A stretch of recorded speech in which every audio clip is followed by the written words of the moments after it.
విజ్‌మ్యాన్ institute. ఏంటి institute? యుద్ధం అనగానే మనం ఆ యుద్ధం చేసుకునే 2 దేశాలు మాత్రమే నష్టపోతాయని చాలా సార్లు అనుకుంటాం. కానీ ఇజ్రాయెల్, ఇరాన్ యుద్ధంలో మానవాళికి కూడా అతిపెద్ద నష్టం ఆల్రెడీ జరిగింది.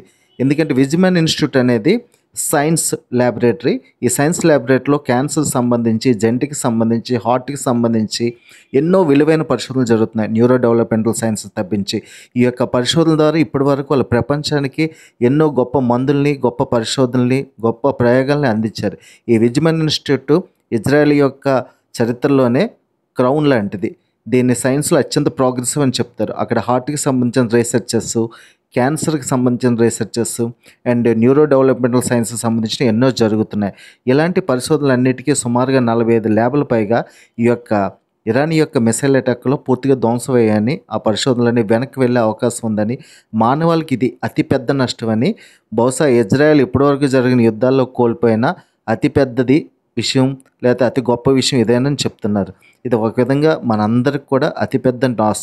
ఎందుకంటే ఈ మెయిన్ రీసెర్చ్‌లు అనేది ప్రపంచం మొత్తానికి ఉపయోగపడేవి. ఇజ్రాయెల్, ఇరాన్ యుద్ధంలో ఇరాన్ చేతిలో పిచ్చోడి చేతిలో రాయి ఎలా ఉంటదో వాళ్ళ చేతిలో మిసైల్స్ అలాగే అనిపిస్తున్నాయి. అందువల్ల యుద్ధం త్వరగా ముగియాలని కోరుకుందాం. ఇద్దరికి కూడా మంచి మనసును ప్రసాదించాలని దేవునికి ఆశిద్దాం.